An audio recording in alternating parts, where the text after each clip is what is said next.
Bonsoir mesdames et bonsoir messieurs, ravi de vous retrouver une fois de plus dans ce magazine en top 2 sur Canal King Télévision. Nous recevons pour vous ce soir monsieur Magloire Ndlandou, secrétaire interfédéral adjoint de l'UNC Kinshasa. Bonsoir. Bonsoir. Ravi de vous avoir sur ce plateau de Canal King Télévision. Avec vous, on va discuter sur l'actualité qui a sévi en RDC pendant la semaine. Le plaisir est partagé. Retour du chef de l'État, Félix Antoine Tshilombo Tshisekedi, après un bref séjour aux communautés des Commonwealth en vue d'entretenir des rapports, il faut le dire, dans le cadre de partenariat avec la République démocratique du Congo. Images, commentaires. Le chef de l'État, Félix Antoine Tshisekedi, est rentré à Kinshasa ce vendredi 24 janvier 2020. Aussitôt arrivé, il a convoqué la réunion du Conseil de ministres en cette date qui marque le 1 an de l'alternance à la tête du pays. Le chef de l'État, Félix Antoine Tshisekedi, revient dans ses jours européens qu'il a conduits notamment en Grande-Bretagne et en Suisse. À Londres, où il avait participé au sommet Royaume-Uni-Afrique sur l'investissement du 20 au 21 janvier. Ce sommet est appelé à créer de nouveaux partenariats durables qui généreront beaucoup d'investissements, d'emplois et de croissance. Il avait également eu plusieurs rencontres avec des personnalités politiques et économiques. À Davos, le président de la République, Félix Antoine Tshisekedi, avait participé au Forum économique mondial. Voilà, monsieur Magloire Ndlandou, je rappelle que vous êtes secrétaire interfédéral de l'UNC, adjoint de l'UNC Kinshasa. Alors, on vous reçoit dans ce cadre-là. Alors, la toute première question, est-ce que vous pensez que le chef de l'État a raison de faire tous ces périples depuis qu'il a été installé? Merci beaucoup pour l'invitation. Je pense, pour répondre à votre question, je pense qu'il a raison. Parce que le pays était sorti du chéquier international sur la scène diplomatique, sur la scène internationale en termes de marché international et en termes de la diplomatie. Nous nous sommes retrouvés dans une situation d'isolement nous-mêmes avec la politique du prédécesseur du président de la République actuel, qui ne voyait pas les choses comme l'actuel président de la République. Donc, le président Félix Tshisekedi a voulu ramener le Congo sur le concert des nations, sur le concert de décision du monde, sur le concert du marché international, pour que nous ayons gain de cause pendant son mandat, parce que le marché international, une fois arrangé, c'est la population qui en sera le premier bénéficiaire. Est-ce que vous ne pensez pas que c'est des voyages de trop? Il se repose pas 2, 3, 4 jours, il est à l'étranger, dans les avions, avec tout ce qu'il y a comme risque. Mais c'est vous qui le dites, 2, 3, 4 jours, mais il est déjà rentré, ça fait 4 jours, il n'est pas reparti. Il va repartir peut-être bientôt. Néanmoins, vous le jugez de trop, mais nous pensons que sur le plan diplomatique, cette diplomatie agissante et active, pour nous c'est important pour asseoir d'abord le nouveau régime qui est venu et aussi pour ramener d'une manière pérenne les intérêts du peuple. Quels sont alors ces intérêts? Quelles sont les retombées, faut le dire, avérées de ces activités depuis qu'il a commencé, depuis qu'il les a entreprises? D'abord, sur le plan investissement, le président de la République est en train de séduire nombreux d'investisseurs et de les appeler à venir dans les marchés congolais. Séduire, vous avez dit? Effectivement. Alors pourquoi vous avez utilisé le terme séduire? Autant plus qu'il faut le dire, la situation en RDC, et puisqu'il faut le dire, elle est catastrophique. Mais c'est un processus. Nous ne sommes là que ça fait une année. Ok, il a pris le temps qu'il a dû prendre. Maintenant, je suis persuadé qu'en 2020 ici, nous allons avoir le fruit de toute cette séduction envers les investisseurs, parce que l'économie ne peut pas rester entre les mains de l'État, des entreprises de l'État, ou entre les mains des expatriés qui le font avec une certaine mafia, on peut le dire, les Indo-Pakistanais qui ne respectent vraiment pas les normes. Nous sommes en train de réguler à l'interne ceux qui sont déjà là, mais aussi nous appelons les investisseurs sérieux, plus crédibles, de revenir, ceux qui étaient là et étaient partis,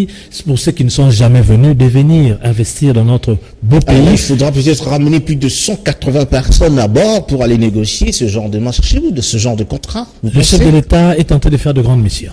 Dans ses équipes, il s'est fait accompagner de membres du gouvernement, de membres de son cabinet. Vous ne pensez pas que l'entreprise est un peu onéreuse? Je ne sais pas si je peux terminer quand même ma phrase. Compléter peut-être par rapport à la question. Oui, bien sûr. Le chef de l'État s'est fait accompagner de membres du gouvernement. Il s'est fait accompagner de membres de son cabinet. Il s'est fait accompagner de certaines DG des entreprises et des établissements publics en rapport avec le secteur. 180 personnes à bord. Où il y va, effectivement. Prise en charge par l'État congolais. Ce sont des grandes missions, mais nous avons été ici témoins quand on nous a révélé ici que le voyage du chef de l'État n'a même pas encore atteint 50 millions de dollars. Mais au moment où nous parlons, vous avez posé la question sur le retombé. Ok, avec les institutions de Bretton Woods, il y a aujourd'hui 1,5 milliard d'euros octroyés par déjà octroyé ou on va en processus. Effectivement, les 500 millions seront octroyés à ce premier trimestre. C'est confirmé, c'est un engagement ferme de la Banque mondiale pour soutenir la gratuité de l'enseignement. Nous avons 398 millions venant de l'FMI, nous avons plus d'une centaine de millions venant de la BAD. Nous sommes en train de travailler parce que sans aide extérieure, avec l'économie telle que présentée à l'heure actuelle, c'est compliqué de réaliser nos promesses de campagne. Est-ce qu'on peut dire aujourd'hui que Félix Antoine Tshisekedi fait les commandeurs? Non, c'est pas ici. C'est un rapport des intérêts. On ne commande pas. Ok, c'est un rapport des intérêts. C'est que nous appelons. Chacun de nous va mettre sa pierre. Ok, c'est pas. Ils sont pas venus pour les yeux doux. Ok, de notre pays. Ils vont aussi eux à mettre des conditions pour qu'ils se retrouvent. Donc on ne fait pas les commandeurs. Peut-être la dernière question par rapport aux activités et entrées au périple du chef de l'État. Est-ce que vous ne pensez pas que Félix devrait plus travailler en interne qu'à l'externe? Là, on se pose le problème. Et effectivement, c'est ce qu'il fait. Qu'est-ce qu'il ne fait pas à l'interne? Il est au front. Il est avec le FARDC. Stratégie financière, détournement des fonds, gestion. Il est avec le FARDC. C'est d'abord ça. Il est avec le FARDC, chose qui est sa priorité, la paix à travers toute l'étendue de la République. Il est avec le FARDC. Il suit tout de près et il dirige de main de maître avec un leadership appréciable et apprécié par tous. Détournement de 200 millions de dollars, détournement de 15 millions de dollars. Je vous le concède, on va en parler. C'est vous qui gérez le temps. Oui. J'espère qu'on va en parler. Mais néanmoins, laissez-moi, vous avez posé une question, laissez-moi vous répondre. Je vous en prie. Donc, je vous réponds en disant que M. Félix Tshisekedi est ici et il travaille ici aussi. Tout ce qu'il fait, c'est pour l'intérêt du peuple congolais. Le peuple d'abord.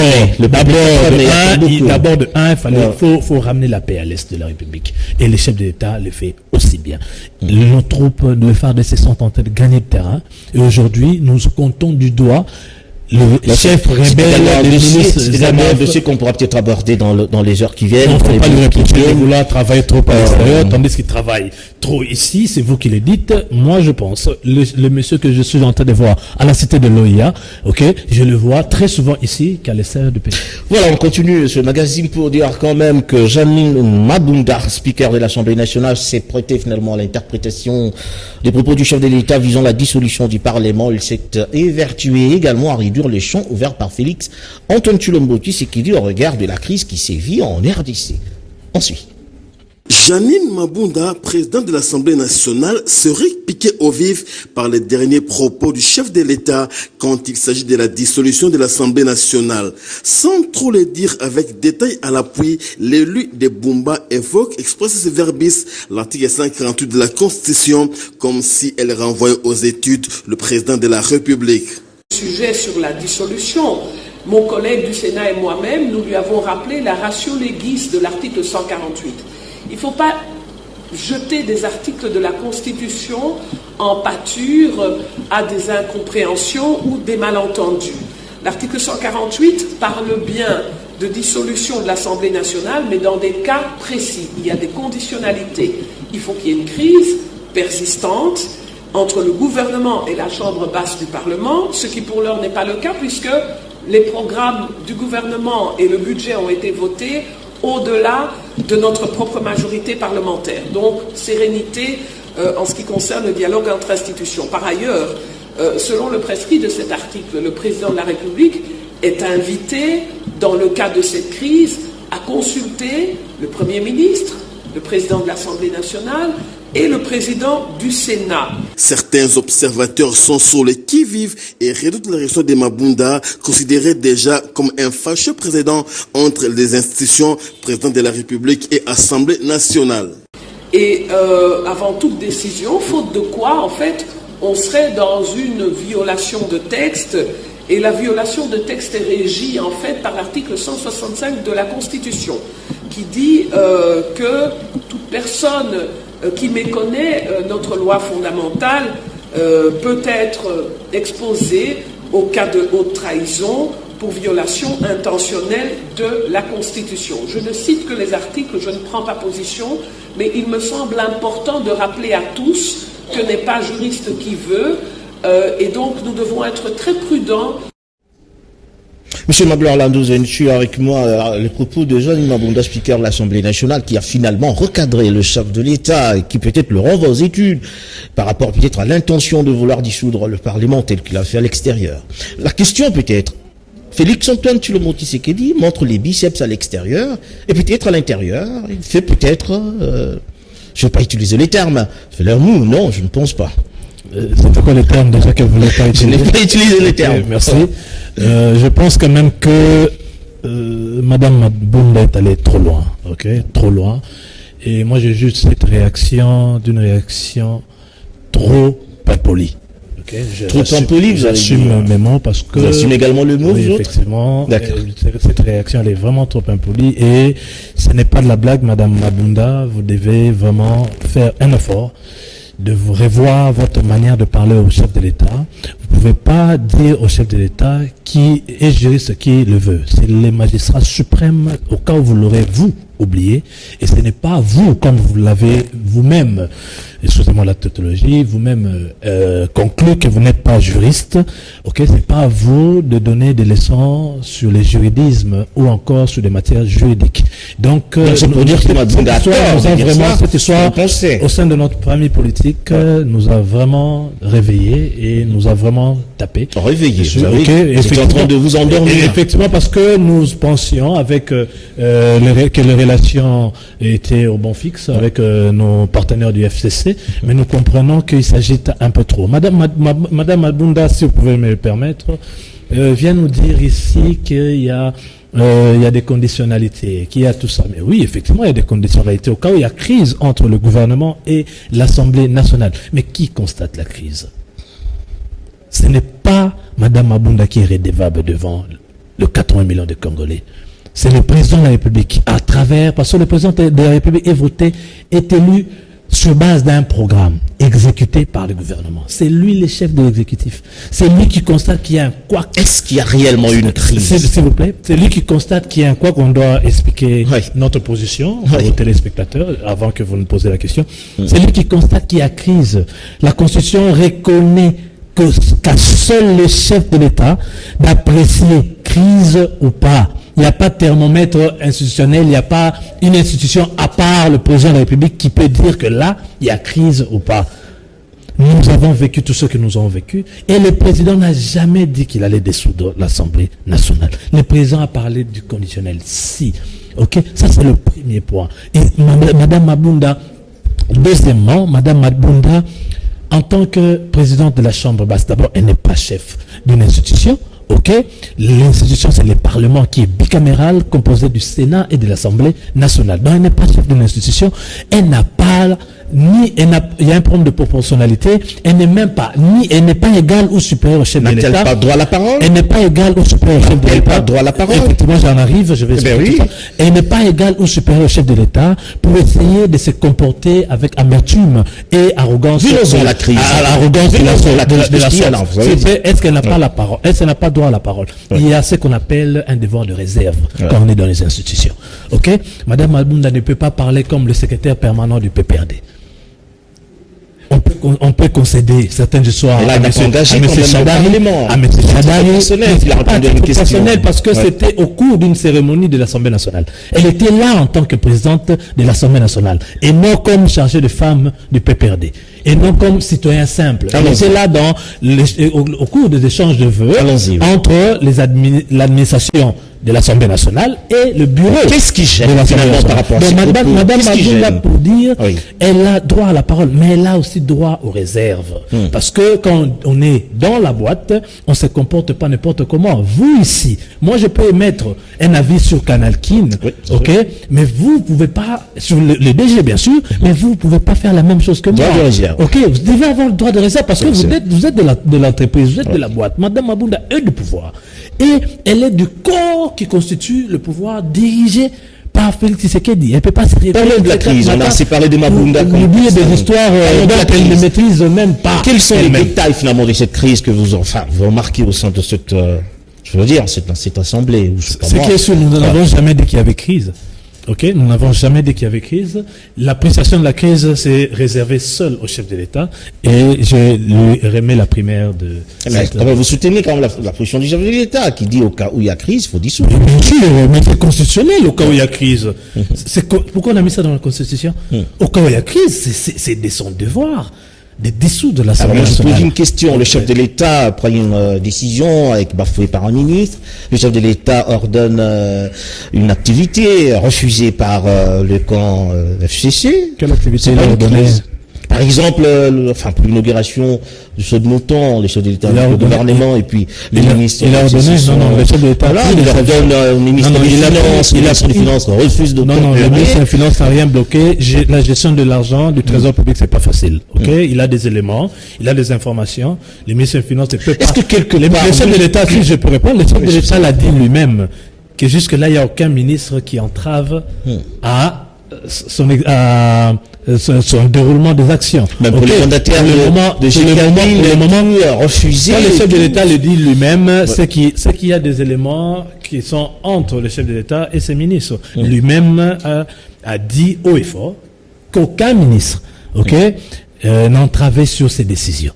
Ok, ça c'est sur les paroles messages peut-être, parce que les messieurs sont connus. Mais c'est quand on dirige un pays comme le Congo, après avoir été dirigé pendant 18 ans sous le règne de vraiment, on sait entre nous Congolais comment ça s'est passé. Faut diriger avec sagesse après l'après Kabila. Faut vraiment. Est-ce que c'est pas ça aussi une faiblesse quand même du chef de l'État? Trop sage, trop bon. Trop bon. Non, je pense pas que être trop bon c'est une faiblesse, mais je pense pas non plus que le chef de l'État dégage de faiblesse parce qu'il est trop bon. Je pense pas non plus qu'il est trop bon. Je profite quand même un peu. C'est le chef de l'État a sanctionné un ministre en fonction. Et depuis l'ancien ministre des Affaires foncières, le chef de l'État a sanctionné deux DG, je crois, des entreprises. Donc ici, il faut dire qu'il est trop bon. Non, je pense pas. Alors les stylos rouges. Je pense pas. À quand les stylos rouges? Et il a promis, ça c'est un secret du chef, c'est un secret discrétionnaire du chef, c'est pas moi de vous dire que demain le chef va sanctionner X ou Y. Les stylos rouges, puisqu'il en a parlé, je suis sûr et persuadé que ça arrivera pour ceux qui vont s'égarer. Alors qu'est-ce qui se passe? Le chef de l'État, quand il est à l'étranger, il fustige quand même l'autre camp, mais quand il arrive à Kinshasa, il semble vivre en harmonie avec eux. Même à l'étranger, il dit ce qu'il pense. Le chef de l'État est vrai. C'est la capacité primordiale même de notre chef d'État, il est vrai. Et votre souhait, et il est vrai. À l'étranger, il dit aussi ce qu'il pense au regard de questions. Ok, n'oubliez pas, le chef d'État est un ancien combattant. Ok, au regard de questions avec les gens avec qui il a combattu en Europe, on avait certaines donnes. Aujourd'hui, il est aux affaires. Et on va pas dire que tout ce que nous disions nous à l'opposition, c'était vrai. C'est faux. Ok, on va pas non plus dire tout ce qu'on disait c'était faux. Aujourd'hui, il y a une nuance. Nous sommes au pouvoir, nous sommes en train de constater. Ok, ici c'était pas facile pour le collègue qui était avant nous. Ici, il pouvait faire. Voilà pourquoi la volonté que nous avons nous au niveau des caches, commençant par le chef de l'État, ainsi que son directeur de cabinet qui est le président national de mon parti, je cite Vital Kamere, l'honorable. Cette volonté-là nous accompagne à réussir là où il y avait manque de volonté. Mais là où c'était vrai que c'était compliqué, effectivement, nous le vivons nous aussi. Parce que c'est la continuité de l'État. Il n'y a pas de roses partout. Je peux vous dire aussi qu'il y a des fleurs noires. Nous n'avons pas rencontré que des fleurs roses. Il y a aussi des fleurs noires de l'État que nous sommes en train de faire face. Et c'est au quotidien que nous sommes en train d'essayer de résoudre ces Plusieurs notabilités finalement s'inscrivent dans la logique de la séparation, s'il faut dire le divorce entre le CACH et l'FCC. Alors votre position? Nous ne prenons pas d'abord le divorce à ce stade. Nous ne pensons pas que nous avons fait une erreur d'avoir coalisé ensemble, jusqu'à ce stade. Nous demandons aux amis. Malgré tous les couacs, nous demandons malgré aux amis, toutes les altercations qu'il y a. Effectivement, nous n'avions jamais de brillant sur cette question. Sur la question de la passation de pouvoir pacifique, nous n'avions jamais de brillant. C'est nous qui avons commencé. Sur la question d'avoir l'Assemblée nationale à droite et la présidence à gauche, nous n'avions pas de brillant. Nous sommes en train de constituer et de tracer un chemin. C'est une jurisprudence. Il ne doit pas y avoir, tout ne doit pas être parfait. À la première année, il doit y avoir de haut et de bas. Et le peuple empathie quand même. Il doit y avoir de haut et de bas. Le peuple empathie. Le peuple souffre par rapport à cette coalition. Les résultats, ce sont les résultats. Nous aurons souhaité qu'il n'y ait jamais de députés, qu'il n'y ait jamais même 80 députés du FCC, mais c'est le contraire. Nous avons vécu le contraire. Ils sont majoritaires. Nous devons faire avec. Et nous pensons notre souhait le plus ardent est que en 2023, que chacun de nous rentre dans sa famille politique, que nous vivions les nouvelles alliances et que nous vivions les nouvelles. D'abord les nouvelles alliances, et puisqu'il y aura des alliances qui vont se défaire. Donc nous allons aller en 2023 en tant que CACH et non en tant que FCC CACH, mais nous sommes en train de faire de notre mieux, d'atténuer la situation, de prendre de notre mal. Cet élément finalement pour dire que les chefs de confession religieuses ont finalement dressé le bilan d'un an d'alternance au chevet de leurs commentaires, persistance de la mégestion, d'où des actes impromptus des quelques acteurs politiques. 24 janvier 2019, 24 janvier 2020, une année déjà depuis l'alternance pacifique au sommet de l'État, le chef des confessions religieuses ont, à travers une déclaration pastorale, constaté quelques avancées significatives et des défis énormes à relever sur la situation sociopolitique de la RDC. S'il est vrai qu'en une année, on ne peut pas tout changer, notre préoccupation est d'autant plus grande que les alliés de la coalition au pouvoir, qui sont censés travailler dans la cohésion pour faire face à ces défis, s'illustrent surtout ces derniers temps par des querelles et des disputes de nature à compromettre la chance du décollage du pays. L'escalade verbale commencée par les militants est montée au niveau des animateurs politiques et pire encore, elle atteint les animateurs des institutions. Réunis au centre interdiocésain du 23 au 24 janvier, le chef des confessions religieuses ont relancé la plateforme dénommée Confessions religieuses, un cadre qui se veut une urgence sur la situation actuelle de la République démocratique du Congo. Nous en appelons au calme, à la modération dans le langage et au sens de responsabilité de tous les acteurs sociopolitiques. En outre, nous comptons rencontrer à tour de rôle les animateurs des institutions étatiques et d'autres personnalités en vue de partager notre vision et apporter notre contribution pour l'avènement d'un Congo prospère. Cette plateforme des confessions religieuses, dirigée par Monseigneur Marcel Outembi, président de la SENCO, regroupe toutes les confessions religieuses de la RDC. Elle a été créée en 1991 et relancée ce vendredi 24 janvier, cette fois-ci avec une charte où toutes les confessions religieuses ont apposé leur signature. Voilà, Monsieur Landou, une année d'alternance finalement, telle que présentée par le chef des confessions religieuses, il faut le dire, les tableaux sombres, les altercations qui pourront peut-être à l'avenir conduire, pourquoi pas, à l'embrasement du pays. Je salue la déclaration ici lue par l'abbé Cholet, le secrétaire général de la SENCO.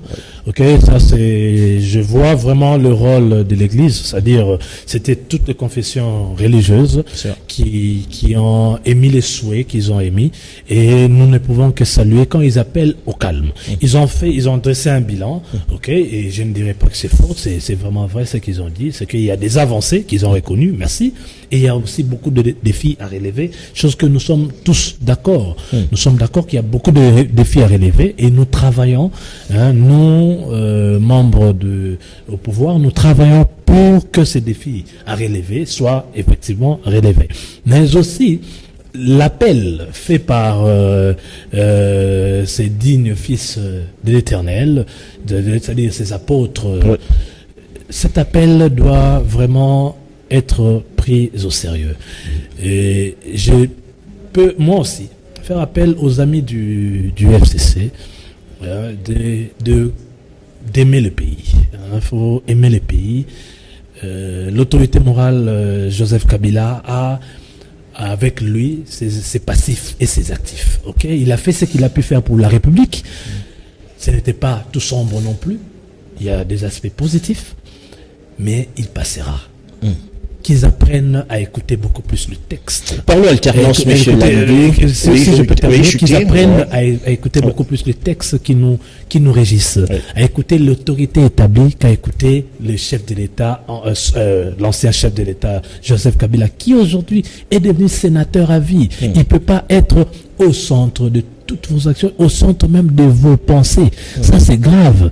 Ok, ça c'est grave. On veut avoir des esprits indépendants au sein du FCC. Il y a possibilité.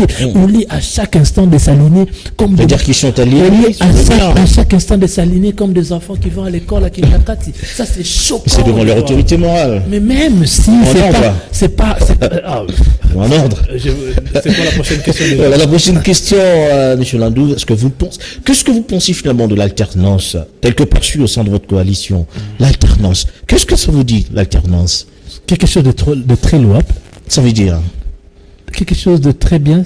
Mais nous avons comme l'impression que l'alternance telle que vous le prenez est sans alternative, sans contenu, finalement. Est-ce que l'alternance, c'est passer le pouvoir à l'autre? L'alternance, c'est également des thématiques, de revers des thématiques. Effectivement. Bien sûr, mais on ne voit pas. Mais effectivement, nous sommes en train de le vivre. C'est vous qui voulez voir les changements d'un Congo, des misères de 32 ans, ainsi que de 18 ans, que nous venons de passer. Est-ce que vous pensez quand même ça fait 60 ans quand même que le Congolais ne font que attendre? Vous voulez voir un changement en moins d'une année. Monsieur Landou, je m'excuse, je voulais quand même dire quelque chose par rapport à ça. Vous appelez peut-être le Congolais à la patience aujourd'hui. Ça fait 60 ans. Merci pour votre déduction. Oui, ça fait 60 ans déjà que le Congo est indépendant. Et il faut le dire que la descente aux enfers n'est fait que se faire. Et vous nous appelez toujours à la patience. Vous nous appelez toujours à la patience. Vous avez parlé de notre coalition. Je ne pense pas que vous avez parlé du parti de Lumumba ou du parti de Kasavubu. Nous n'en sommes pas répondants. Parce que quand vous parlez des 18 ans, 18 ans venaient de passer. Maintenant, vous aurez 5 ans, peut-être 10 ans. Nous n'en sommes pas répondants. Vous avez parlé de notre coalition. Ok? Qui a accédé cette coalition pouvoir, à ceux-là qui ont fait 18 ans, vous prenez les actifs et les passifs. Le 24 janvier de l'année passée. Vous prenez et les actifs et le passif parce qu'ils sont partenaires. Vous n'avez pas parlé de l'État. Vous avez parlé de notre coalition. Ok, je parle de notre. Vous avez fait coalition avec le FCC qui a fait 18 ans pour moi. Mais c'est nous qui avons. Et les actifs et le passif. Il faut le dire. C'est nous qui avons. Le FCC n'a pas la présidence de la République. Ok, le FCC a peut-être la tête du gouvernement et les autres institutions, mais n'a pas la présidence de la République. Il y a changement. Ça, c'est d'abord. C'est ça l'alternance, c'est l'alternance. L'alternance et l'alternative, c'est peut-être deux choses. Okay. Mais il n'y a pas d'alternance sans alternative. Vous avez parlé de l'alternance. Il faut quand même le dire. Je réponds à vos questions. Répondez à vos questions. À moins que vous répondez à la question. Si nous parlons de l'alternance, c'est que l'alternance est une bonne chose et c'est ce que nous vivons. C'est-à-dire que le pouvoir est passé entre les mains d'un président X à un président Y. C'est l'alternance. Et de ce quoi aujourd'hui c'est passé entre les mains d'un président de la majorité présidentielle à un président de l'opposition. Qui s'est encore allié de l'opposition. Effectivement, ça c'est je peux dire entre guillemets la punition de notre constitution. La punition de notre constitution. Nous aurons voulu que ça soit un régime présidentiel. Ok, mais nous n'avons pas un régime présidentiel, nous avons un régime parlementaire. Que voulez-vous qu'on fasse? Tabula rasa de ceux qui ont eu la majorité au Parlement. C'était ça votre option. C'est impossible. Ok? L'alternance est là. Le piège de la Constitution. Nous allons tant bien que mal. Nous allons tant bien que mal. Aujourd'hui, nous avons des réalisations à travers la République. Vous n'avez pas peut-être parlé de ça. Du programme 100 jours, nous avons beaucoup de réalisations. Programme 100 jours qui nous avons désiré. Beaucoup de réalisations à travers la République. Encore à désirer. Nous avons beaucoup de réalisations à travers la République qui a seulement une année. Ok, et même c'est un mois, mais nous avons beaucoup fait que nous sommes en train de laisser Laurent Désiré Kabila, il a fait 3 ans et il a changé la chose. Nous sommes en train de comparer. Ça, il faut le dire. Laurent Désiré Kabila n'avait pas eu le pouvoir dans un tel contexte. Ok. Quand il est venu, d'abord il a mis la Constitution de côté. C'est ce que vous auriez souhaité que le président Félix fasse. Et pourquoi pas? Ça va changer la chose. Mais c'est pas l'avis de beaucoup de Congolais qui ont. Il demande aujourd'hui qu'on change la Constitution. C'est pas l'avis de beaucoup de FCC demande qu'on puisse réviser la Constitution. Nous n'avons pas besoin aujourd'hui, ok, une fois nous avons pris le pouvoir de régler les comptes. Je mets la place du citoyen lambda. Ce que vous avez fait, ce que vous nous demandez de faire, c'est de régler des comptes. Ok. Effectivement, c'est ce que vous voulez. Il faudrait quand même la justice soit faite. Ce n'est pas la première année. Ce n'est pas la première année de la prise de pouvoir que nous devons chambouler la Constitution, chambouler tout le monde, que tout le monde aille en prison. Vous avez une idée de si on mettait en examen toute la République. Vous avez une idée si on mettait en examen, c'est-à-dire l'administration publique, qu'on entre jusque là-dedans. Vous avez une idée? Ça veut dire pratiquement toute la République, c'est pratiquement tous les agents qui seront mis sous un examen. Le mal du Congo est profond. Il faut une sensibilisation. Il faut de la profondeur. Effectivement, il faut de la profondeur et puis il faut des approches. Et là, c'est quelle approche que vous utilisez? Le pardon, c'est ça? Les gladiateurs d'hier, les prédateurs d'hier, nous n'avons jamais parlé de pardon, personne n'a parlé du mot pardon. Alors, finalement, quelle approche vous utilisez? Mais c'est l'approche de la coalition entre les FCC. On coalise avec les prédateurs, s'il faut dire. C'est ce que vous dites. Pour vous, c'est ce que vous avez dit. Pour vous, nous avez dit ça.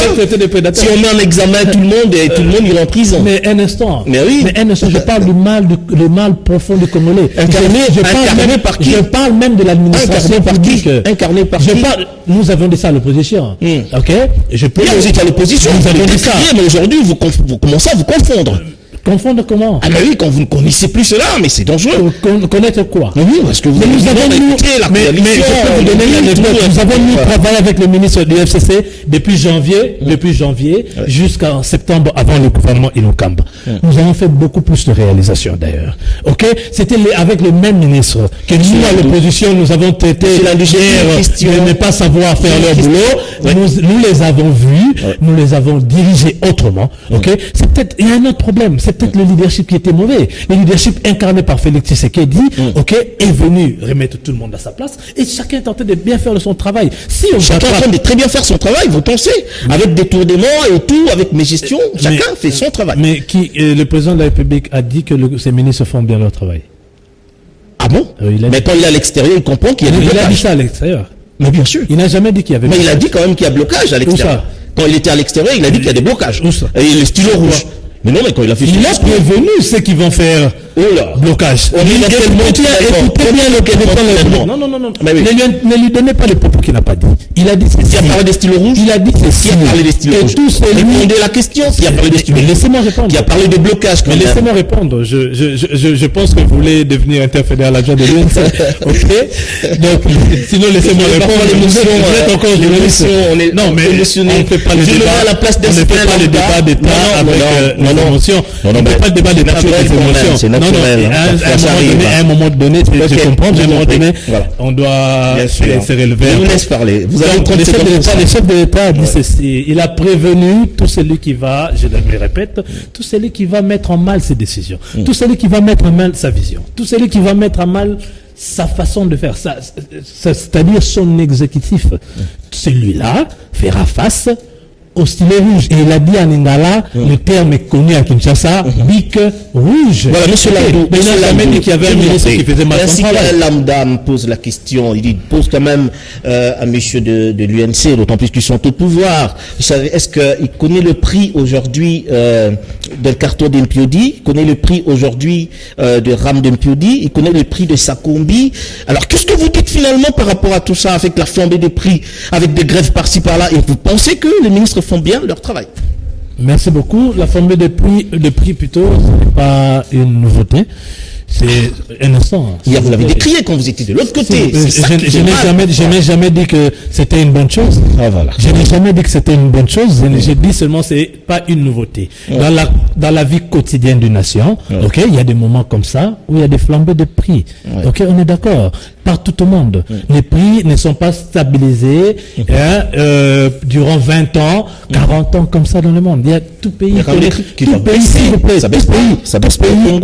connaît cela. Ce n'est pas seulement au Congo. Nous avons certes, avec la situation sécuritaire à l'est du pays, ok, il y a eu beaucoup de sorties en franc congolais on va poser une question. Je connais, c'est que c'est. J'ai décrié cela, et j'appelle au ministre du Commerce extérieur, j'appelle au ministre de Finances, j'appelle au ministre de l'Économie, ok, plutôt celui de l'Économie, non celui de Finances, de voir, de travailler sur cette question de flamber de prix des produits alimentaires, parce que ça ne nous arrange pas du tout. Merci. Et ça ne facilite pas la vie au quotidien des Congolais. Voilà, on continue pour dire que les jeunes du mouvement de libération du Congo ont finalement adressé un message au front FCC Cash qui s'offre à des revers au lieu d'activer la bonne gestion du pays.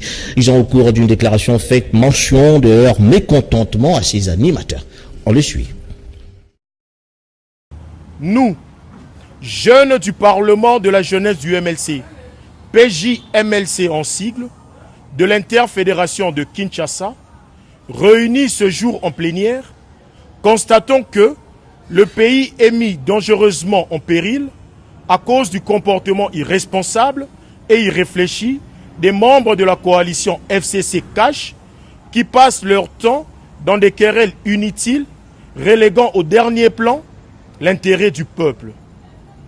Nous rappelons à ces ennemis du peuple que ce pays n'appartient pas à leur coalition, assise par ailleurs sur des contours flous et méconnus de tous, et qu'en aucun cas, ils ne peuvent prendre ce pays en otage. Nous attirons l'attention du peuple congolais que le mariage FCC Cash est un mariage contre nature, empreint de beaucoup d'hypocrisie et de méfiance entre les partenaires, et que dans cette logique, le peuple ne doit rien attendre d'eux pour ce qui est de l'amélioration de son vécu quotidien.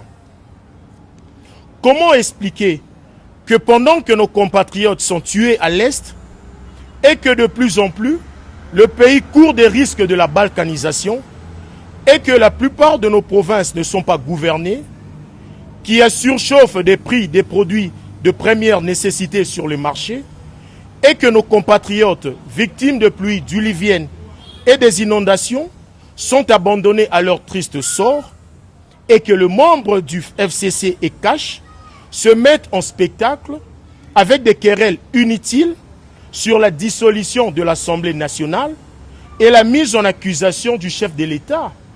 Quelle insouciance! De ce qui précède, demandons à cette coalition contre nature de s'assumer face au défi du bien-être de la population congolaise. Que vive la République démocratique du Congo, avec Dieu, nous vaincrons. Les jeunes du MLC sont montés au créneau pour décrier quand même des scènes parfois malencontreuses, ne soit au sein de votre coalition FCC Cash, il faut le dire. Ils décrient quand même ce comportement odieux finalement qui risquerait dans les jours qui viennent d'enflammer la République. Au lieu de vous occuper de la gestion, vous êtes dans la gestion.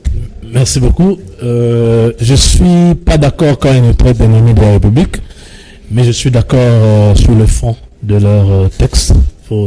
Ça n'engage que moi, ça n'engage pas l'UNC. En tant que jeune, je pense quand même qu'ils ils ont bien joué leur rôle. C'est une interpellation quand même. Ça dit de trop. Une interpellation importante et je pense que cette déclaration sera suivie. Au besoin, il faut même la rendre publique. Il faut même la rendre publique pour que ça soit suivi auprès de chefs de haut cadre du FCC ainsi que de Cash, au chef de ministres dans le gouvernement, au chef de gens qui dirigent dans les institutions de la République. Parce que, au lieu de s'occuper d'être focalisés, nous tous, sur le mot qui range notre pays. Un qui dit qu'il va paralyser le pays au cas où le fameux paralyseur. Nager au fleuve. Le fameux paralyseur. Le fameux paralyseur paralysé. Le paralyseur a été paralysé à l'aéroport de Djili. Et nous lui appelons à ne plus tenir de ce genre de propos. Il a dit que si nous touchons à Yuma, et nous lui avons juste dit que nous n'allons pas toucher à Yuma, c'est à toi qu'on va toucher, et on te demande déjà de paralyser la République. Et nous attendons cela. Ce n'est pas bien, ok? Ce sont des gens, Chadari et autres, ce sont des gens qui atteignent la soixantaine, et ils sont même plus, ok? Ça, c'est devenu maintenant c'est avec ces gens-là que vous coalisez. Ok? C'est devenu une distraction grave. Et nous les appelons, parce que non, c'est avec ces gens-là que nous coalisons, mais aujourd'hui, c'est une famille politique. Je vais jamais dire que c'est qu'il y a que de mauvais. Je te fais passer. Je dirais jamais que c'est qu'il y a que de mauvais. Ok. Il y a aussi des bonnes personnes. Que nous remplace ceux-là qui sont mauvais par les bonnes personnes qui sont au sein du FCC. Je suis d'accord avec la jeunesse. Et les encourage. C'est ça l'opposition. Nous apporter des critiques, nous qui dirigeons, pour que nous revoyions notre façon de faire les choses. Ça coûte chapeau, les amis. Je demanderai votre réaction. Grève de médecins signalés à l'hôpital Jean de référence. Les médecins ont soumis leurs doléances aux autorités en vue d'application de l'accord conclu entre le SINAMED et le gouvernement. Suivons ces images. Le mot d'ordre de la grève de médecins lancée par le SINAMED depuis lundi dernier sur toute l'étendue de la capitale de Kinshasa est respecté à l'hôpital général de référence de Kinshasa. Aux premières heures de ce jeudi 23 janvier, les activités ont été paralysées. Seules les urgences fonctionnent avec service minimum. Ces services minimums observés dans cet hôpital public ne bénéficient pas aux malades internés, sauf les cas d'urgence venus de l'extérieur. Ces médecins du service de la santé publique réclament le respect de l'accord signé entre le SINAMED et l'État congolais qui, depuis 2006, souffre de sa mise en application. Nous sommes en grève. Ce n'est pas que les médecins, nous les médecins syndiqués au SINAMED. Ce n'est pas à moi de décider, je ne suis pas seul. Le SINAMED, c'est un syndicat national. Et donc, on a des membres partout, éparpillés dans les 26 provinces. Et lorsque les travaux que nos représentants sont en train de faire à Bibois du 21 au 25 vont terminer, il y a d'un côté les bancs syndicales, de l'autre les bancs gouvernementales. Et il y aura, je crois, une issue favorable du fait que le statut spécifique des médecins a été promulgué depuis 2006. Nous sommes aujourd'hui en 2020. C'est-à-dire 14 ans après, on ne pouvait pas réclamer quelque chose qui date de 14 ans. Lorsqu'il n'y a pas une issue favorable, il y aura les SINAMED, c'est un syndicat bien organisé. Ils vont venir aux bases respectives, donner ce qu'ils ont plaidé et ce que le gouvernement a décidé. Et il y aura une décision s'il faudrait qu'on continue avec une grève maintenant sèche, soit on reprend les travaux normalement. Mais nous, particulièrement, vous nous avez trouvé, nous sommes quand même en blouse, contrairement à d'autres services, parce que nous sommes aux urgences. Jusque-là, quand on parle des services minimums, là où il y a les soins intensifs, c'est-à-dire les services des urgences, les soins intensifs des pavillons, les malades qui sont là, c'est-à-dire les malades qui sont en détresse respiratoire, les malades qui sont en détresse hémodynamique, c'est-à-dire ils sont anémiques. Ensuite, avec cet élément pour dire marche de soutien à Mike Mukeba et les jeunes militants au sein de mouvements citoyens interpellent les autorités sur la situation de l'honorable Mike Mukeba. Image de commentaire. Mukeba, libéré! Mukeba, libéré! Mukeba, libéré! Mukeba. Trop, c'est trop, se sont exclamés les activistes des mouvements citoyens qui ont décidé d'organiser une marche de protestation à la Cour de cassation pour voir clair sur le dossier de l'honorable Mike Mukeba. D'après une requête introduite à la Cour de cassation pour une liberté provisoire déposée le 23 décembre et dont le verdict était attendu le 27 décembre. Jusqu'à présent, tout a été gelé. Au dire de plusieurs analystes, la politique s'en est mêlée, alors que l'on prône l'état de droit, drôle de république. Plusieurs de ces activistes ont décidé de mettre la pression sur la Cour de cassation que les choses aillent dans le sens positif, c'est-à-dire la libération de l'honorable Mike Mukeba, arrêté injustement. Vous êtes sans ignorer que l'honorable Mike Mukeba avait introduit une requête devant la Cour constitutionnelle contre l'Assemblée provinciale de Kinshasa. C'était depuis le 10 octobre de l'année 2019 et la Cour constitutionnelle a fait pour le délai légal pour statuer sur cette affaire de 30 jours. Maintenant, ça fait aujourd'hui 3 mois, donc pratiquement plus de 90 jours. La Cour constitutionnelle n'a pas toujours statué. L'honorable Mike Mukebai avait introduit encore une requête devant la Cour de cassation pour un jugement avant dire le droit et puis demander une demande de sa mise en liberté. C'était depuis le mois de décembre de l'année 2019 toujours. La Cour de cassation, elle devrait statuer au plus tard le 7 décembre de l'année 2019 toujours, mais elle avait repoussé pour le 8 janvier de cette année. Mais il s'est fait que jusqu'à la date d'aujourd'hui, la Cour de cassation, elle aussi, n'a pas statué dans cette affaire Mike Mukebai. Cela nous pousse à croire qu'il y a une volonté politique manifeste de maintenir l'honorable Mike Mukebai en prison en violation de la loi. Je dis bien en violation de la loi. Et pourquoi le politique doit faire de notre justice la caisse de résonance? Il faut rappeler que c'est depuis le 10 octobre 2019 qu'une requête a été introduite à la Cour constitutionnelle. Il faut 30 jours pour statuer. Aujourd'hui, nous en sommes à plus de 4 mois déjà. Mike Mukebai en prison, ça fait quand même des lustres. Qu'est-ce que vous avez contre Mike Mukebai? Je pense que vous avez parlé de la grève de médecins. On va en parler. C'est 2 éléments. J'estime que c'est... Je commence par Mike Mukebai. J'estime peut-être... Non, moi je vous pose la question. C'est à vous de répondre. On va y revenir. On va y revenir. Mais j'estime quand même que la question des médecins est plus importante que la question d'un individu là-dessus, qui est en train de croupir par rapport à tout ce qu'il a eu à faire de mal. Mike Mukebai, je salue d'abord la nouvelle république que nous avons, cette république où les gens peuvent protester devant la cour, ils marchent tranquillement, ils sont rentrés chez eux. Non, à l'époque de Mobutu, il y avait des graves. Ils sont rentrés chez eux, c'est pas une nouveauté. Je salue vraiment les avancées démocratiques, les avancées démocratiques. C'est vous qui avez amené ça? Effectivement, nous sommes à l'époque de Kabila, je peux vous garantir, j'ai eu à faire ça, c'était pas aisé comme ça. On a fait ça à l'époque de Mobutu. Bon, merci. Ah, d'accord. Ok. Sur la question de Mike Mukebai, il n'y a rien de politique là-dedans. C'est de faire de... Rien de politique. Il n'y a rien de politique. C'est pas l'affaire de 15 millions. Il n'y a rien de politique là-dedans. Mike Mukebai s'est lancé dans le jeu des insultes. Ok?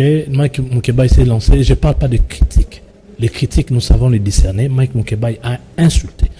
Notamment, il a mis dans un même panier, dans ces insultes, la maman du président de la République.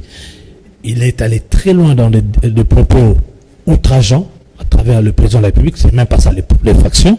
Il a attaqué farouchement. C'est depuis l'affaire de... Il a attaqué farouchement. Comment on l'appelle encore celui de Glagombe ici? Daniel Monanteba, c'est plus l'affaire de Monanteba. Je cite, il y a des griefs. Il y a des griefs. Monanteba, c'est la raison où il est allé. Je suis en train de parler de la globalité de l'histoire. Je parle de la globalité de l'histoire. C'est qu'il est beaucoup plus dans la situation de la diffamation des autres. Ok, c'est beaucoup plus sur la question de la diffamation. Ok, et la diffamation est punissable.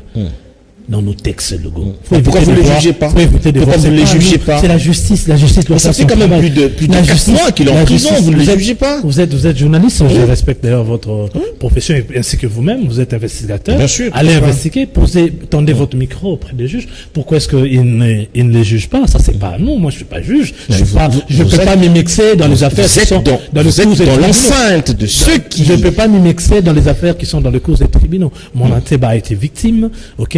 Il y a beaucoup de gens qui ont été victimes. Je peux citer le ministre Molendo Sakombi qui a été victime de la diffamation de Mike Mukebai. La situation de Mike Mukebai doit être résolue par la loi. Que justice soit faite. Il a offensé. Il a mis mal à l'aise. Il a mis... C'est pas le franc-parler de Mike Mukebai. J'ai bien dit ici que nous savons faire la différence entre critique et insulte. Ok? Et Mike Mukebai, face au dossier, il n'est pas le seul avec Monanteba. Il y a ceux-là qui insultent, qui sont encore avec vous. Il y a ceux qui insultent, mais ils sont encore avec vous. Critique et insulte physique, c'est différent. Il y en a qui le font. Il y en a. Vous connaissez, moi je connais pas. Je vais vous donner la liste quand on va partir. Merci. Je vais, pour ceux qui me suivent sur Facebook, je vais publier. Parlons de la grève de médecins. Effectivement, je peux juste appeler mes frères et sœurs médecins de mettre de l'eau dans leur vin. Le budget vient d'être à peine voté. Le budget n'est pas encore entré en exécution. Leur question est résolue dans le budget, dans l'actuel budget que nous avons voté et qui a été promulgué par le chef de l'État. Avec tous les dégâts que cela a occasionné, il y a eu mort d'âme quand même. Ils vont respirer. C'est pourquoi j'appelle à leur esprit patriotique. Ok. Il y a un accord qui a été signé depuis longtemps, qui n'est pas toujours appliqué. Qui a été signé depuis 2006. Nous l'avons trouvé. Ils doivent nous donner aussi, un peu de temps. Vous savez dans quelles conditions ils travaillent? Vous avez déjà été à l'hôpital général là-bas? Vous avez vu dans quelles conditions les gens vivent là-bas? J'ai eu à interner ma famille. Moi, c'est le maman. Vous avez aimé les conditions? Moi, c'est pas du tout. Mais je salue d'ailleurs leur qualité de service, c'est-à-dire la compétence qu'il y a dans les médecins congolais. Ils sont très compétents. Ça, je dois quand même l'admettre. Et je les appelle au patriotisme. Le budget qui va résoudre votre problème, chers frères et sœurs médecins, n'est pas encore en application. Une fois en application, vous allez respirer. Vos questions qui sont à la base de vos grèves actuellement sont résolues dans le budget qui vient d'être promulgué par le chef d'État et il n'y a même pas encore un mot. Merci, monsieur Landou. Alors, c'était vous qu'on a reçu ce soir dans le cadre de ce magazine. Retrouve-nous sur Canal King Télévision. Je pense que les débats étaient houleux. Un peu de l'emportement, bien sûr, en tant que citoyen parfois. Fin de ce magazine, on se retrouve le dimanche prochain. Merci à toute l'équipe technique pilotée par Koupar Abola, ainsi que Serge Makoso et Soulem Boyo, sans oublier Msimbi Amavinga. Bonsoir. Merci.